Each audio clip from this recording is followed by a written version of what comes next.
الراحمون يرحمهم الرحمن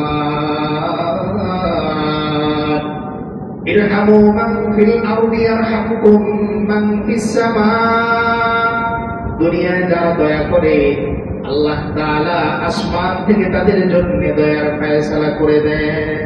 আর রাহিমুন যারা নিজেরা দয়া করে ইয়ারহামুহুমুর রহমান আসমান জমিনের সৃষ্টিকর্তা আল্লাহ তাদেরকে দয়া করে।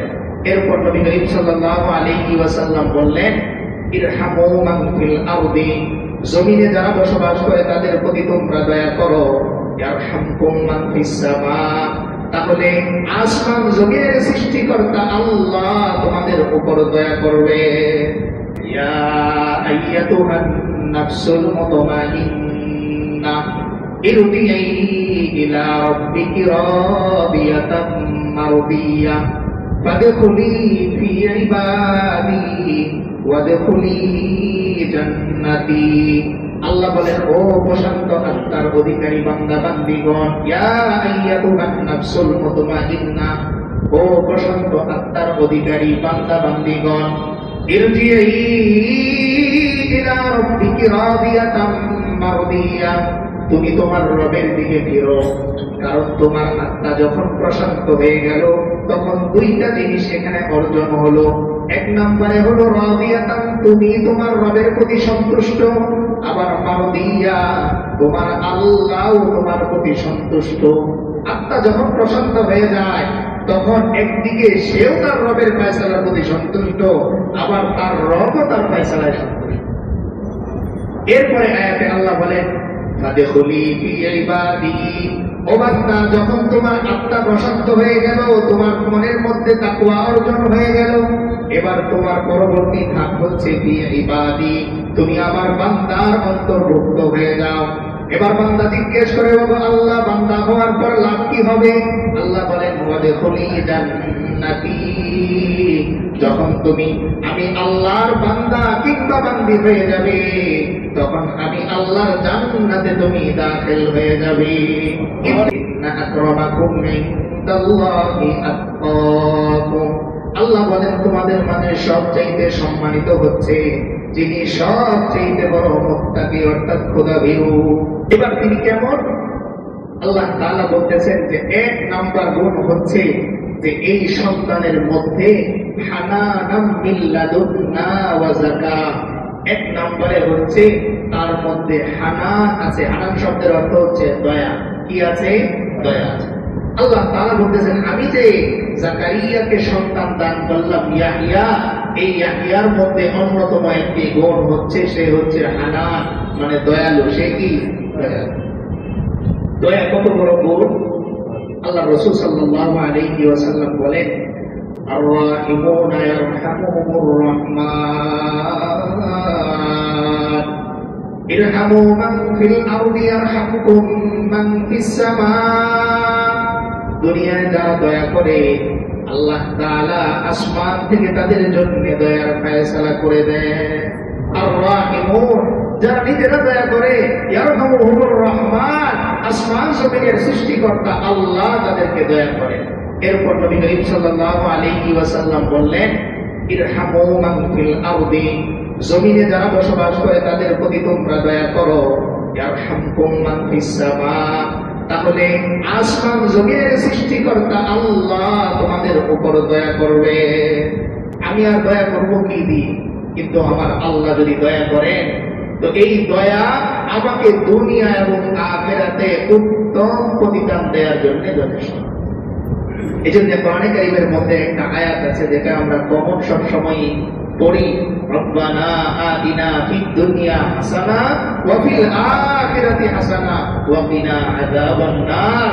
রব্বানা ও আমাদের আল্লাহ আতিনা আপনি আমাদেরকে দান করেন ফিদ দুনিয়া দুনিয়াতে হাসানা কল্যাণ ওয়া ফিল আখিরাতি হাসানা আখিরাতেও কল্যাণ ওয়া কিনা আযাবান নার আর বিশেষভাবে জাহান্নাম থেকে আমাদেরকে মুক্তি দান করেন। এজন্য বলা হয় যার মধ্যে দয়া নাই তার মধ্যে কোনো ইসলাম নাই। আজকাল দেখেন এই যে বৃদ্ধাশ্রম গুলোতে বা আমাদের দিয়ে আসে কেন এতটা পাষাণ কিভাবে হয়? কারণ ওই যে আমি বাবা মা হিসেবে যেই পন্থাগুলো আমার অবলম্বন করা দরকার ছিল সন্তান চাওয়ার ক্ষেত্রে। এটার মধ্যে আমার ত্রুটি হয়ে যাওয়ার কারণে আল্লাহ তাআলা যে সন্তানের মধ্যে জন্মগতভাবে একটা বাবা মার প্রতি দয়া দিয়ে দেন, এই দয়া থেকে সে বঞ্চিত হয়। যার কারণে দেখা যায় আমার ঘরে বড় হওয়া, আমার কোলে বড় হওয়া সন্তান, যার জন্য আমি সারা জীবন পরিশ্রম করলাম, নিজের সব শখ কুরবানি করলাম, নিজের সব স্বপ্ন ত্যাগ করলাম, সেই সন্তানই শেষ বয়সে এসে আমাকে এসিওয়ালা বৃদ্ধাশ্রমে দিয়ে আসে। কেন? কারণ ওই যে হানান, আল্লাহর পক্ষ থেকে যেই দয়া, যেই মায়া বাবার প্রতি তার থাকা উচিত ছিল, সেটা সে পায় নাই। অথচ এই সন্তানই কিন্তু তার নিজের সন্তানকে আবার আদর করে। সবচেয়ে আফসোসের কথা হলো এই যে যেই সন্তান তার নিজের বাবা মাকে বৃদ্ধাশ্রমে রেখে আসতেছে, ওই সন্তানই আবার তার নিজের সন্তানকে, অর্থাৎ ওই বৃদ্ধ বাবার নাতিকে বড় আদর স্বভাব করে বড় করতেছে। আবার বড় হওয়ার পর ওই তার সন্তান অর্থাৎ নাতি আবার তার বাবাকে বৃদ্ধাশ্রমে নিয়ে আরেকটু উন্নত জায়গায় দিয়ে আসে। এভাবে পর্যায়ক্রমে চলতেছে। কেন? ওই যে হানান, যে আল্লাহ তাআলা যেই দয়া বাবা মার প্রতি থাকা উচিত ছিল, সেই দয়া মায়াটা অটোমেটিক নিচের দিকে দিয়ে দিলেন। এবার যেই মানুষটার কাছে সে সারা জীবন বড় হলো, সারা জীবন লালিত পালিত হলো, এই মানুষটার এখন আর তার সহ্যই হয়। একটু শাসন করলেই নিতে পারে না, একটু জোরে কথা বললেই নিতে পারে না। এজন্যই তো আল্লাহ তাআলা কোরআনে বললেন যে ফালা তাকুল লাহুমা উফফিউ ওয়ালা তানহারহুমা ওয়া কুল লাহুমা কাওলান কারীমা। ও আমার বান্দা, তোমার ভালোর জন্য তোমার বাবা মার সাথে উফ বলো না। কারণ তোমার ছোট ছেলেটা, তোমার ছোট মেয়েটা যখন দেখবে যে আমার বাবা তার বাবার সাথে উফ বলে, তারই ধমক দেয়, তো সে বুঝবে বড় হলে আমারও দায়িত্ব হলো আমার বাবা মাকে ধমক দেয়া, তাদের সাথে উফ শব্দ বলা।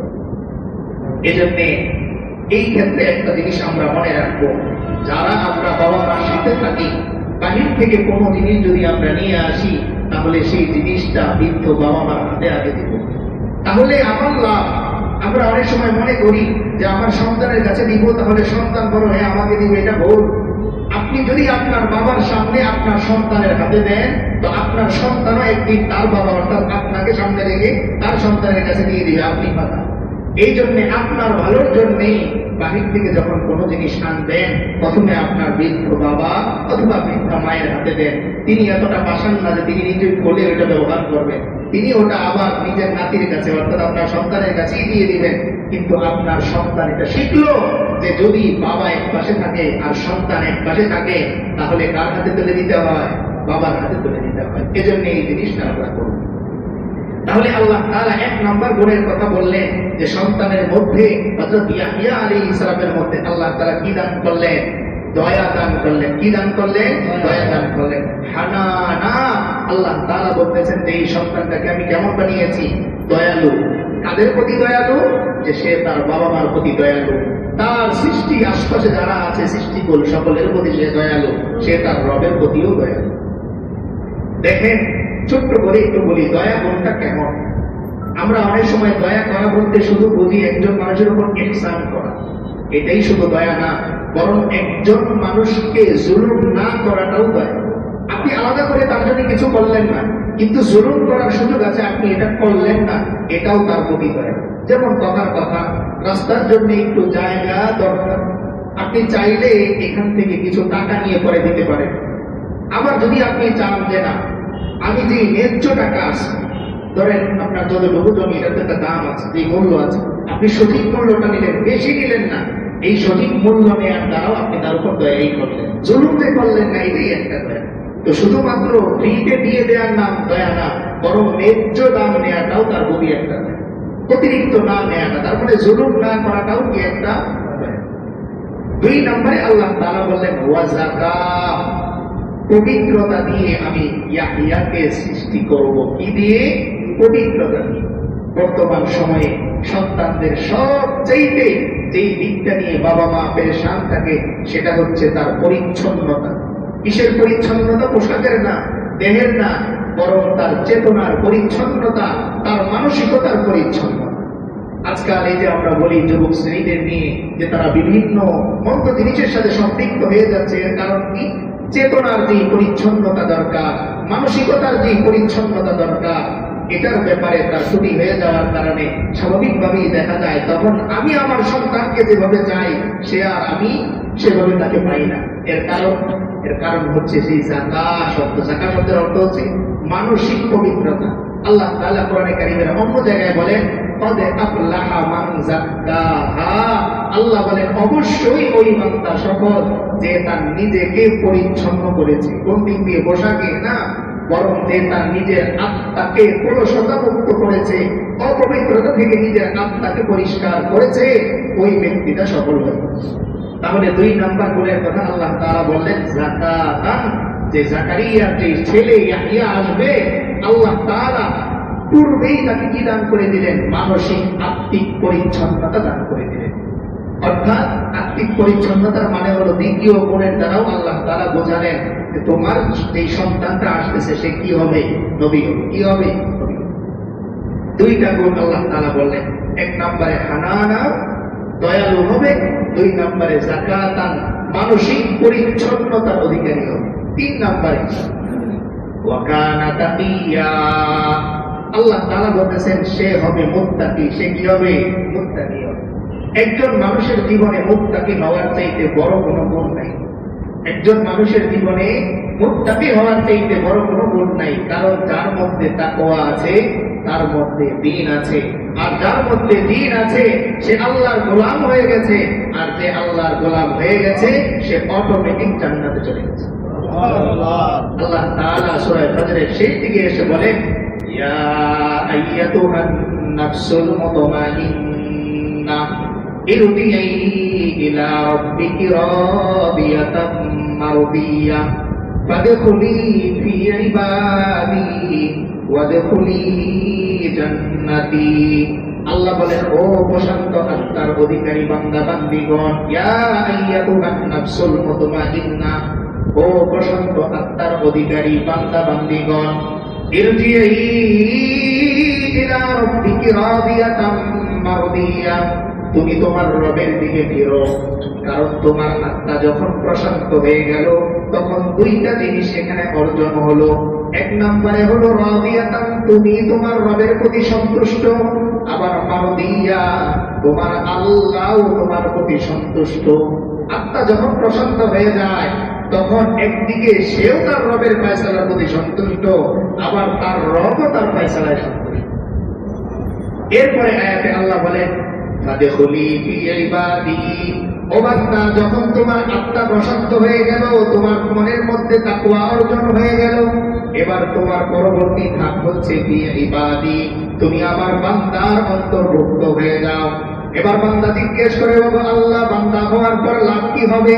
আল্লাহ বলেন ওয়াদখুলি জান্নাতি, যখন তুমি আমি আল্লাহর বান্দা কিংবা বান্দি হয়ে যাবে তখন আমি আল্লাহর জান্নাতে তুমি দাখিল হয়ে যাবে। ইন্তেকালের আগেই আল্লাহ তাআলা কিসের সার্টিফিকেট দিয়ে দেন? জান্নাতের সার্টিফিকেট দিয়ে দেন। তো তাকওয়া যখন একজন বান্দার হাসিল হয়ে যায় তখন ওই বান্দা আল্লাহর দাস বা দাসীতে পরিণত হয়। আর যে ব্যক্তি আল্লাহর দাস কিংবা দাসীতে পরিণত হয় সে আল্লাহর জান্নাতের মালিক হয়ে যায়, অটোমেটিক জান্নাতের মালিক হয়ে যায়। আবার আল্লাহ তাআলা অন্য আয়াতের মধ্যে বলেন ইন্না আকরামাকুম ইনদাল্লাহি আতকাকুম, আল্লাহ বলেন তোমাদের মাঝে সবচাইতে সম্মানিত হচ্ছে যিনি সবচাইতে বড় মুত্তাকি অর্থাৎ খোদাভীরু। আল্লাহ তাআলার কাছে সম্মান পাওয়া একমাত্র সহজ পথ হচ্ছে কি হওয়া? মুত্তাকি হওয়া। লোকের কাছে যে মানুষের কাছে যে বলা লাগবে না আমি অমুক চাকরি করি অমুক প্রতিষ্ঠানে আছি।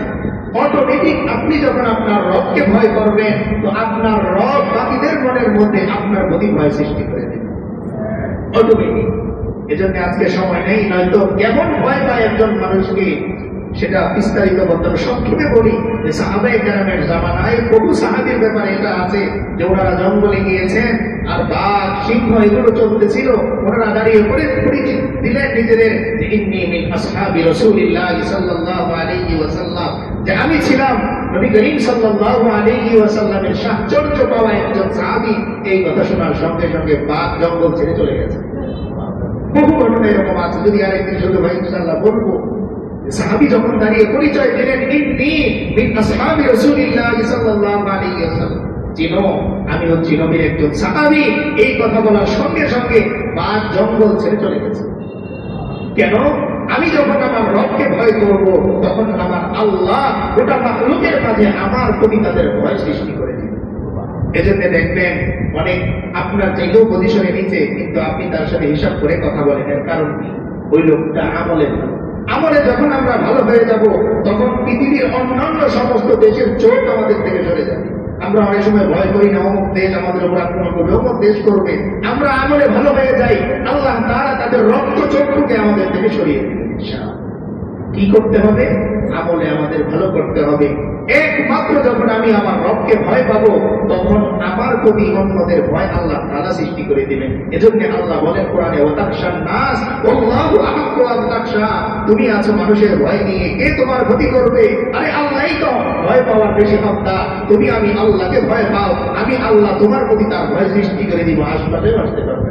এই জন্য সাহাবীদের ঘটনা আমরা জানি, মেসওয়াক করতেছেন, কাফেররা পালিয়েছে। যে দাঁত ধারাচ্ছে না জানিয়ে আমাদেরকে কামড়ায়, কোন জাতি ধরে নিয়ে আসলাম, জেলের মধ্যে নিয়ে আসে, আটকানো। মেসওয়াক করতেছেন, তারা পালিয়ে গেছে। হাস্যকর বিষয় না, এত দুর্বল ব্যথার অধিকারী তো তারা ছিল, কিন্তু আল্লাহ তাআলা ভয় সৃষ্টি করে দিলেন। বিশাল বড় যুদ্ধ হওয়ার কথা, সাহাবায়ে কেরাম রাদিয়াল্লাহু তাআলা আনহুম আজমাইন অল্প কিছু লোক নিয়ে গেছেন। কাফেররা বিশাল বিশাল দৃষ্টি বসিয়েছে, রান্না করতেছে। হঠাৎ এমন জ্বর আসছে, যেই দিকে মুসলমানরা থাকে ওই দিক থেকে জ্বরের কারণে পাতিল জাতির সব পড়ে গেছে, এরা ভয়ে সব পালিয়েছে। অথচ তাদের মাথায় তো এটা থাকার কথা যে আমাদের পাতিল যেরকম উল্টে গেছে, মুসলমানদেরও তো পাতিল উল্টে যাবে, এটা তো বাতাস, এটা তো জাদু মন্ত্র না। কিন্তু আল্লাহই ভয় ঢুকিয়ে দিয়েছে। পরে তারা নিজেরা একজন আরেকজনকে বলতেছে যে এত বোকা আমরা কিভাবে বললাম, নিশ্চিত জয় ছেড়ে আমরা হেরে গেলাম। আল্লাহই তাদের মনের মধ্যে ভয় দিয়েছে। যে একজন মানুষ যখন আল্লাহ তাআলার ভয় নিজের মধ্যে লালন করে, তখন আল্লাহ তাআলা তার প্রতি বাকিদের ভয় সৃষ্টি করে দিবেন। এজন্য যারা আমরা ভয় পাই যে অমুকে আমার এই ক্ষতি করবে, অমুকে আমার এই ক্ষতি করবে, আপনি তাদের ভয় যতটুকু মনের মধ্যে বসেন, এটাকে বাদ দিয়ে আল্লাহর ভয় ওই জায়গায় ঢোকান, দেখবেন তারা এসে আপনার কাছে ক্ষমা চাবে যে ভাই আমাকে মাফ করে দেন। তাহলে 3 নাম্বার গুণ আল্লাহ তাআলা বললেন যে সে হবে তাকিয়া, সে হবে কি? 4 নম্বরে অবাররম বিওয়ালিদাইহি, 4 নম্বরে হচ্ছে সে তার বাবা মার প্রতি সদাচারী হবে। তার মানে আমাদের যে বর্তমানে টেনশন, যে ছেলে মেয়েকে নিয়ে বড় পেরেশানিতে আছি, বড় হয়ে না জানি কি করে, আল্লাহ বলতেছে তুমি যদি ওই গুণগুলো কমপ্লিট করো, তোমার সন্তানের মধ্যে আমি আল্লাহ অটোমেটিক বাররান, বাবা মার প্রতি সদাচারী আমি তাকে বানিয়ে দিব। 4 নাম্বার। 5 নম্বরে ওয়ালাম ইয়াকুম জাব্বারান আসিয়া, আল্লাহ বলেন সে অহংকারীও হবে না, নাফরমানও হবে না। একসাথে 2টা গুণের কথা বললেন। ওয়ালাম ইয়াকুম জাব্বারান, জাব্বার শব্দের অর্থ হচ্ছে অহংকারী, দম্ভ। দেখবেন আপনি একটু পয়সাওয়ালা, তো আপনার ছেলে পড়াশোনা ভালো করে করেন, আমার আপনার আছে না? কোথাও গিয়েছে, রিক্সার সাথে একটু ধাক্কা লেগেছে, তো রিক্সাওয়ালা যেটা থাপ্পড় দিয়ে বলতেছে আমি অমুকের ছেলে। এই যে সে অহংকারটা প্রকাশ করতেছে, যদি আপনি আপনার গুণে ঠিক থাকেন, তো আপনার সন্তান রিক্সাওয়ালার সাথে লেগে গেলেও সে তার পিঠা হাতিয়ে দিবে, বলবে ভাই আমারই ভুল, আপনি খেয়াল করেন না, ঠিক আছে। আবার আসিয়া, সে নাফরমানি করবে না। আপনার খেয়াল রাখা লাগবে না ফোন দিয়ে দিয়ে কোথায় আছো, নামাজ পড়েছো কিনা, সেই আপনারে বলবে বাবা নামাজে যাবে না, সে আপনাকে ওটা জিজ্ঞেস করবে। এই যে 5টা গুণের কথা আমরা বললাম, যে ইয়াহইয়া আলাইহিস সালামের মধ্যে আল্লাহ তাআলা 5টা গুণ দিলেন। কেন? কারণ তার বাবা মায়ের মধ্যে 2টা কমন গুণ ছিল। 1 নাম্বার গুণ কল্যাণের কাজের প্রতিযোগিতা করা, 2 নাম্বার গুণ আল্লাহর কাছে ভয় এবং আশা নিয়ে যাওয়া। এই 2 গুণ বাবা মা কমপ্লিট করলেন, সন্তানের মধ্যে আল্লাহ তাআলা 5টা গুণ দিলেন। 1 নম্বরে হচ্ছে হানানা, তিনি ছিলেন দয়ালু। 2 নম্বরে তিনি ছিলেন পবিত্র, মানসিকভাবেও পবিত্র এবং আত্মার দিক দিয়েও পবিত্র। 3 নম্বরে ওয়াকানা তাকিয়া, তিনি ছিলেন একজন মুত্তাকি। 4 নম্বরে ওয়াবাররাম বিওয়ালিদাইহি, পিতামাতার প্রতি ছিলেন সদাচারী। 5 নম্বরে ছিলেন ওয়ালাম ইয়াকুম জাব্বারান আসিয়া, অহংকারীও ছিলেন না, আবার নাফরমানও তিনি ছিলেন না, অটোমেটিক গুনাহ থেকে মুক্ত ছিলেন। আল্লাহ তাআলা আমরা যারা বাবা মা আছি তাদেরকে এই 2টা গুণ কমপ্লিট করার তৌফিক দান করেন, আর আমাদের সন্তানদের মধ্যে এই 5টা গুণ আল্লাহ তাআলা দান করেন। আল্লাহ তাআলা আমাদের সকলকে নেক আমল করে ঈমানের সাথে আমাদের সকলের মওত নসিব করেন। আমিন। ওয়া আখিরু